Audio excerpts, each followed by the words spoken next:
Assalamualaikum warahmatullahi wabarakatuh. Selamat pagi dan salam sejahtera bagi kita sekalian. Perkenalkan, saya Hasni. Saya adalah dosen Prodi D3 Keperawatan Toli-Toli Poltekkes Kemenkes Palu. Video ini dibuat untuk melengkapi persyaratan Serdos pada pernyataan diri dosen dalam unjuk kerja Tridharma Perguruan Tinggi.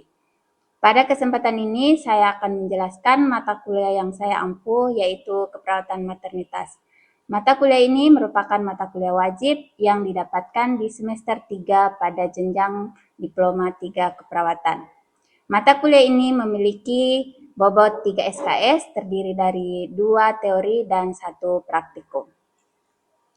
Dalam menyampaikan materi, tentunya saya dan tim pengajar mengacu pada capaian lulusan program studi yang kemudian diturunkan atau tertuang di dalam capaian mata kuliah.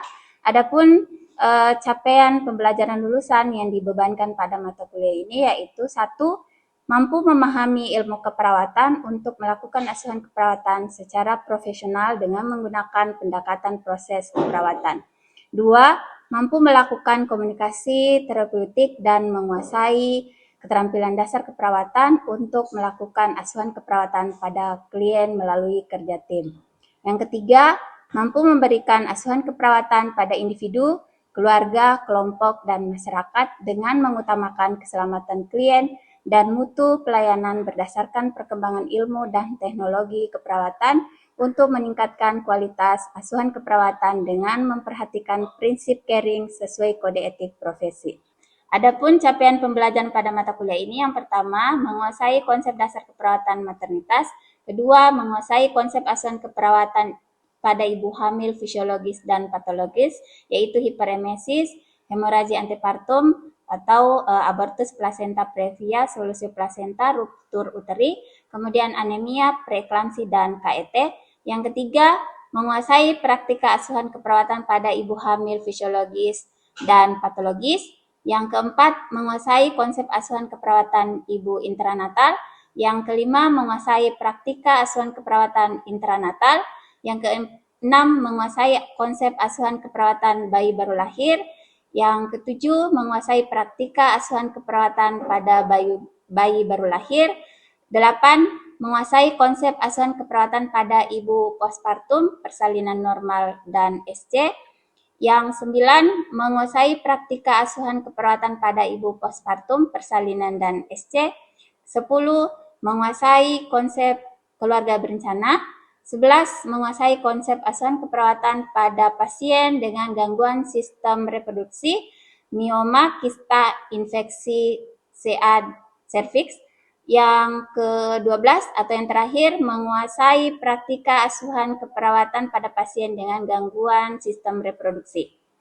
Adapun deskripsi mata kuliah ini yaitu membahas konsep dasar keperawatan maternitas, konsep asuhan keperawatan ibu hamil, intranatal, postnatal, bayi baru lahir, dan kesehatan reproduksi.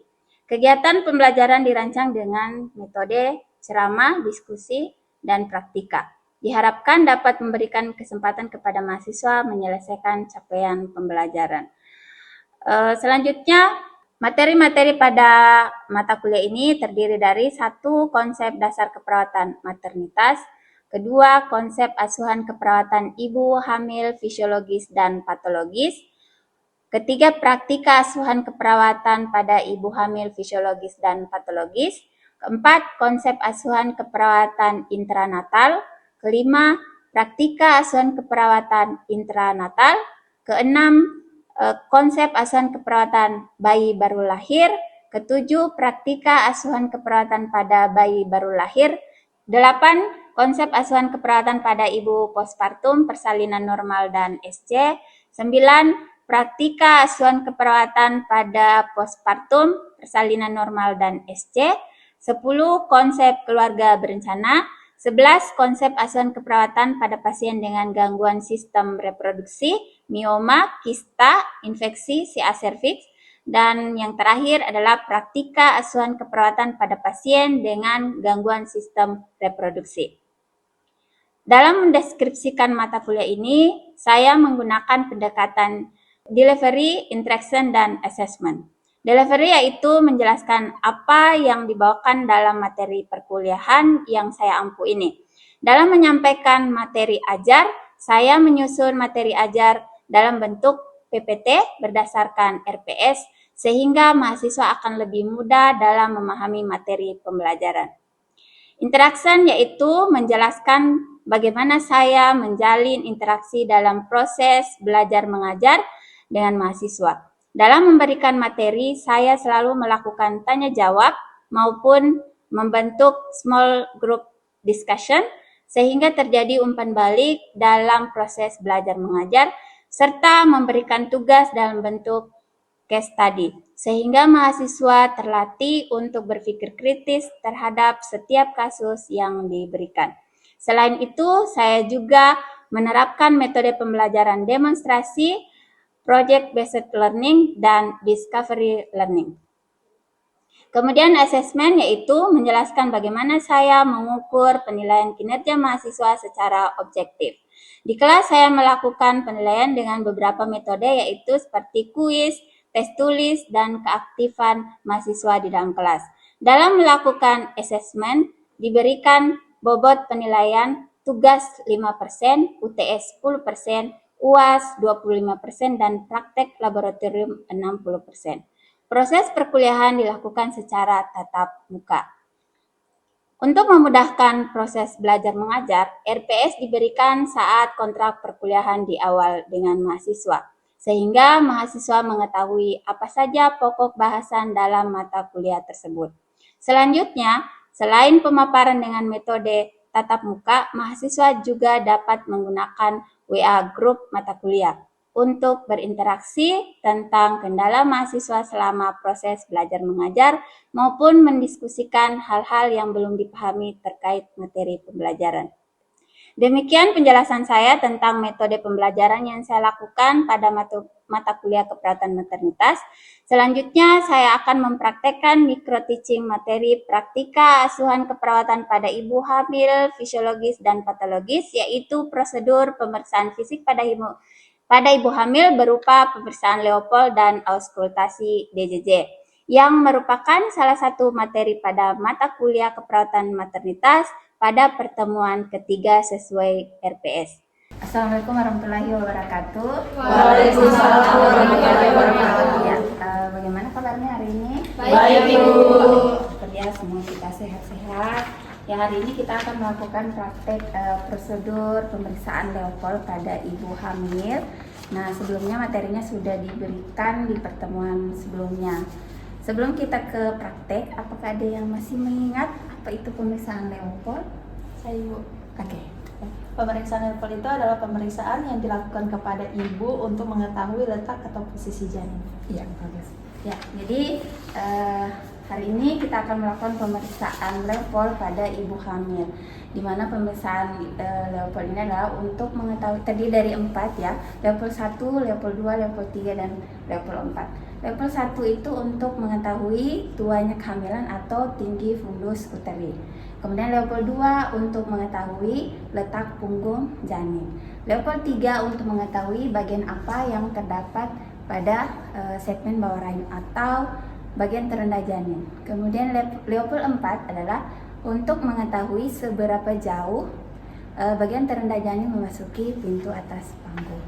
Nah, pertama-tama kita harus berada di sebelah, karena ibu dominan kanan, maka ibu berada di sebelah kiri, kanan pasien ya. Jadi kalau adik-adik atau mahasiswa biasanya melakukan kegiatan itu dominan sebelah kiri, maka kita akan berdiri di sebelah kiri pasien. Karena ibu dominan kanan, maka ibu akan berada di sebelah kanan pasien.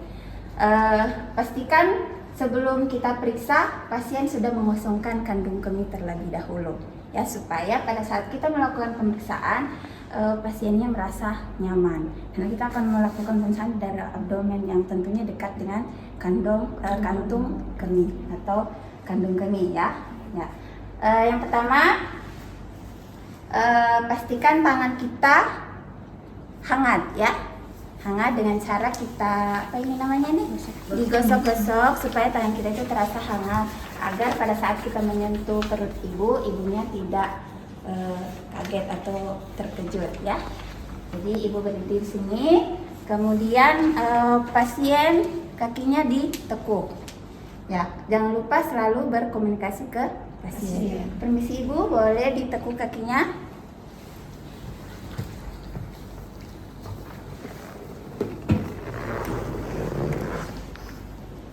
Kemudian selimutnya ke bawah. Permisi bu ya, dibuka perutnya ya.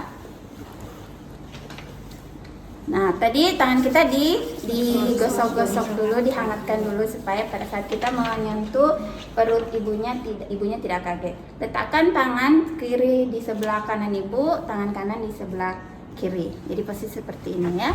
Lalu level 1 itu kita mengetengahkan isi rahim atau membawa rahim itu ke tengah dengan cara lakukan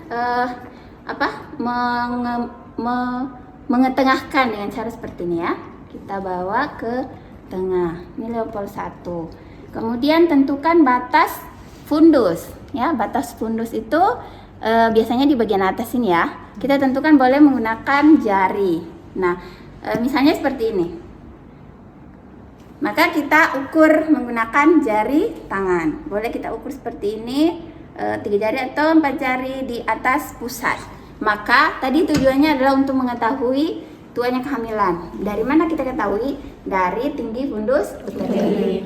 Kalau misalnya kita dapatkan 3 jari di atas pusat, berarti secara teori itu menyatakan 3 jari di atas pusat itu usia kehamilannya 28 minggu ya, seperti itu.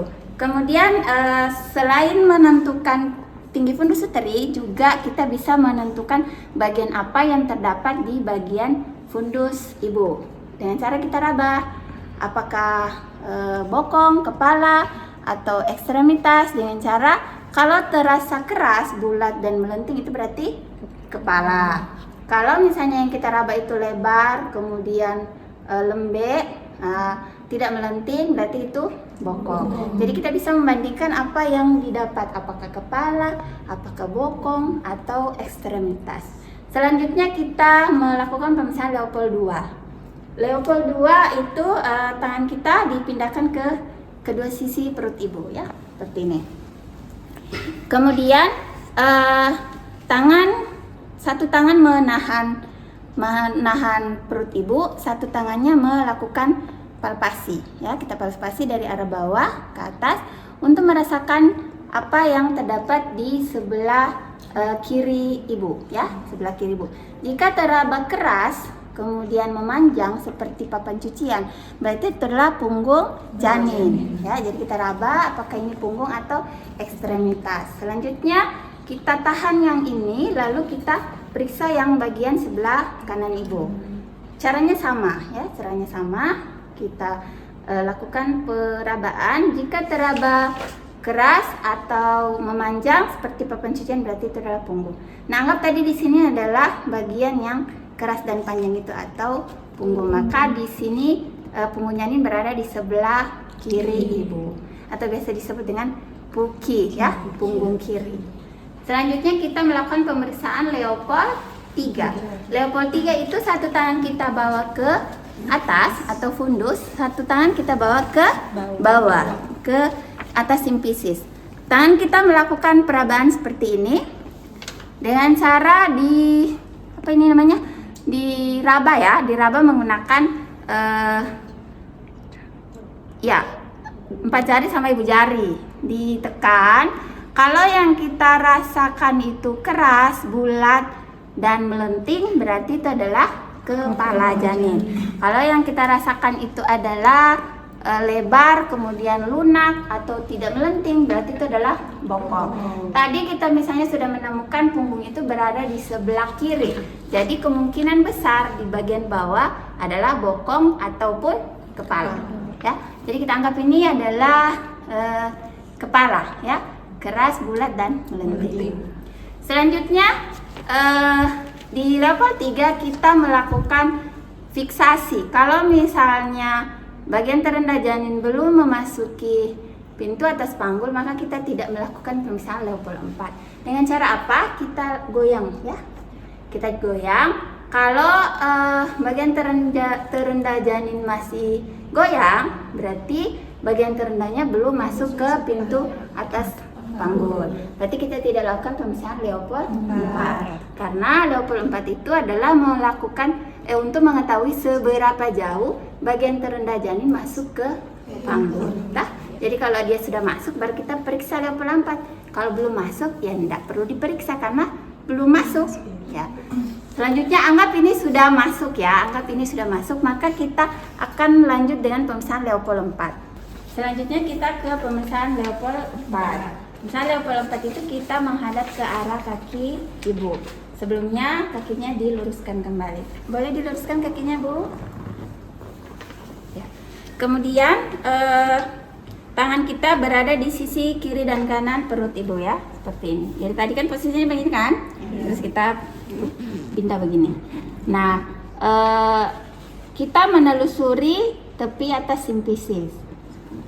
Ditelusuri jika ujung-ujung jari masih bertemu, berarti bagian terendah janin belum memasuki pintu atas panggul atau biasa disebut dengan konvergen. Jika ujung-ujung jari kita sudah tidak saling bertemu lagi, maka disebut divergen atau bagian terendah janin sudah memasuki pintu atas panggul. Seperti itu untuk pemisahan Leopold 1 sampai 4. Selanjutnya, karena biasanya sepaket ya pemisahan Leopold dengan untuk mengetahui keadaan janin, yaitu dengan melakukan pemeriksaan DJJ atau auskultasi DJJ. Nah, tadi pada Leopold 2 kita temukan punggung itu berada di sebelah kiri ibu. Maka boleh minta tolong leneknya. Maka kita akan melakukan pemeriksaan DJJ janin menggunakan ini ya, menggunakan stetoskop janin atau biasa disebut dengan lenek. Kalau di fasilitas kesehatan itu bisa pakai yang Doppler. Nah, kita pakai yang ini saja dulu ya, pakai lenek atau stetoskop janin. Maka lenek kita letakkan di punggung, bagian punggung tadi. Di punggung berada di sebelah kiri dan tadi kepala berada di bawah. Maka leneknya kita letakkan sejajar ke sias ya, 3 jari di bawah pusat ke arah sias seperti ini. Berada punggung lenek itu diletakkan di antara kepala sama punggung karena jantung itu di situ ya. Terus letakkan ke telinga di lenek seperti ini, menghadap ke atas supaya menghargai ibu ya. Kita menghadap ke atas, lalu tangan kita satu itu meraba nadi ibu. Mana nadinya? Tangannya kita raba nadinya untuk memastikan apakah yang kita dengar itu adalah denyut jantung janin atau denyut nadi ibu. Caranya, jika yang terdengar ini sama dengan yang kita raba iramanya, berarti yang kita dengar itu adalah denyut nadi ibu, bukan denyut jantung janin. Untuk mencari, kita geser lagi sedikit leneknya ya.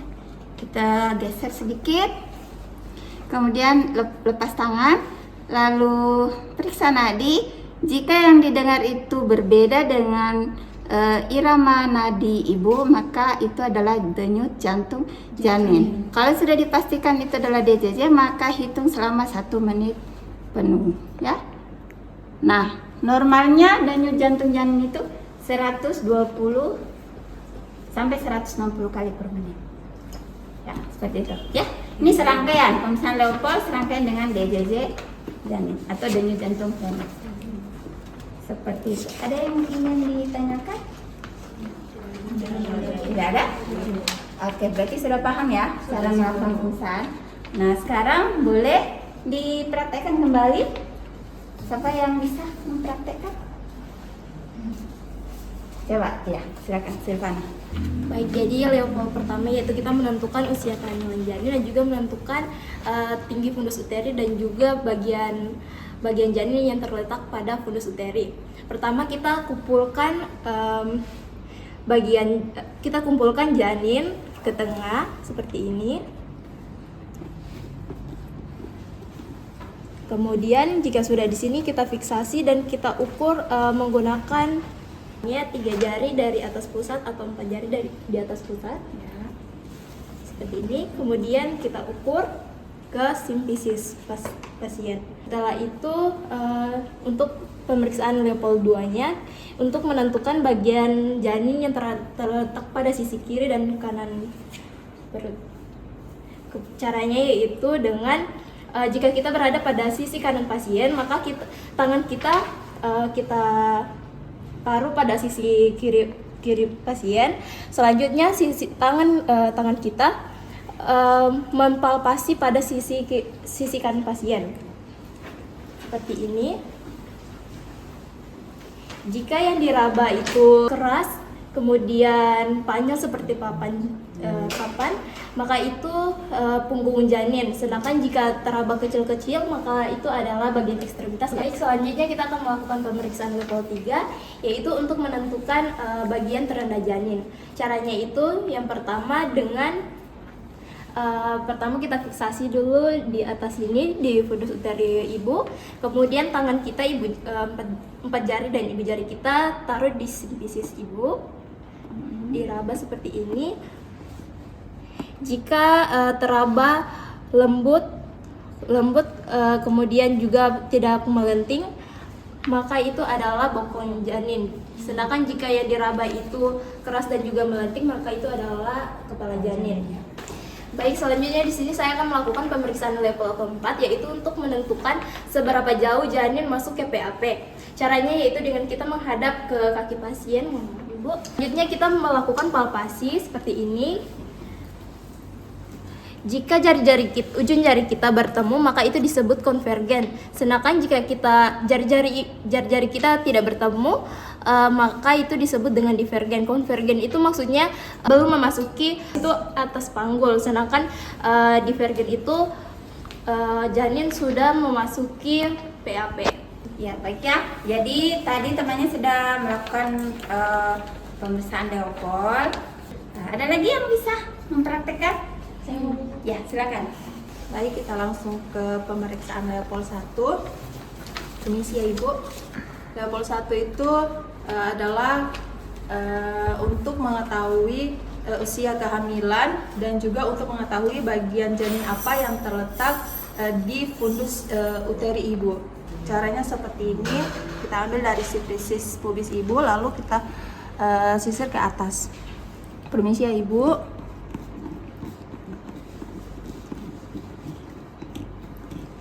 Di sini saya dapatkan usia kehamilannya 32 minggu. Selanjutnya di sini kita raba. Di sini jika teraba keras dan melenting itu kepala. Jika dia teraba lebar dan juga tidak melenting itu bokong. Selanjutnya kita ke pemeriksaan level 2, di mana tujuannya untuk mengetahui bagian janin apa yang terletak di kanan dan kiri janin ibu. Caranya seperti ini. Untuk mengetahui bagian apa yang terletak di kiri ibu, kita taruh kedua tangan di posisi kanan dan kiri ibu seperti ini. Lalu jika kita ingin mengetahui posisi di sebelah kanan ibu, posisi di sebelah kiri ibu, kita dorong yang di sebelah kanan ibu, lalu kita raba, kita palpasi. Jika dia teraba lebar dan keras itu punggung, tetapi jika dia teraba kecil-kecil itu ekstremitas atau kaki. Selanjutnya kita lanjut ke level 3. Level 3 itu untuk mengetahui bagian janin yang terletak di bawah ibu. Sebelumnya tangan kiri kita berada di fundus uteri ibu, lalu tangan kiri kita berada di simfisis ibu. Tangannya seperti ini, kita raba. Jika dia teraba keras dan melenting itu kepala, jika dia teraba lembut dan juga tidak melenting itu bokong. Selanjutnya kita ke level 4, di mana untuk mengetahui sejauh apa janin memasuki pintu atas panggul. Ya. Oke, caranya kita berada kita menghadap ke kaki ibu. Ya. Kita luruskan kaki ibu terlebih dahulu. Permisi ya ibu, kita luruskan kakinya. Permisi ya ibu. Leopold 4 seperti Leopold 1, tetapi ini menghadap ke bawah. Jika jari-jari kita masih ketemu atau disebut dengan konvergen, berarti janin belum masuk pintu atas panggul ibu. Selanjutnya, jika jari-jari kita tidak bertemu atau divergen, berarti janin sudah memasuki pintu atas panggul. Ya, bagus ya. Bagi sudah mempraktekkan. Selanjutnya ada yang boleh mencontohkan atau mempraktekkan mendengarkan DJJ? Silakan. Baik, untuk mendengarkan denyut jantung janin yang tadi dibilang bahwa bagian punggung janin itu berada di sebelah kanan ibu dan kepalanya sudah berada di bagian bawah. Jadi kalau begitu kita langsung ukur 3 jari di bawah pusat ibu, kemudian kita letakkan lenek di bawah 3 jari tersebut. Selanjutnya kita dengarkan sambil meraba nadi ibu. Selanjutnya sambil didengar, kita rasakan denyut nadi ibu. Jika yang kita dengar dengan yang kita raba sama, berarti itu denyut jantung ibu. Kalau begitu kita geser sedikit. Selanjutnya kita dengarkan kembali sambil meraba nadi ibu. Jika yang didengar dengan yang diraba berbeda, berarti ini denyut jantung janin. Selanjutnya kita dengarkan penuh selama 1 menit.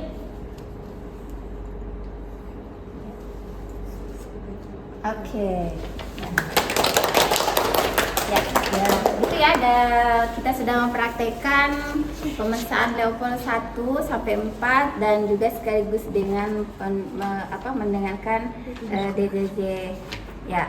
Jadi Ibu simpulkan ya, pemeriksaan Leopold itu untuk mengetahui keadaan ibu dan keadaan janin, terutama keadaan janin, baik itu posisinya, kemudian letaknya dan denyut jantung janin.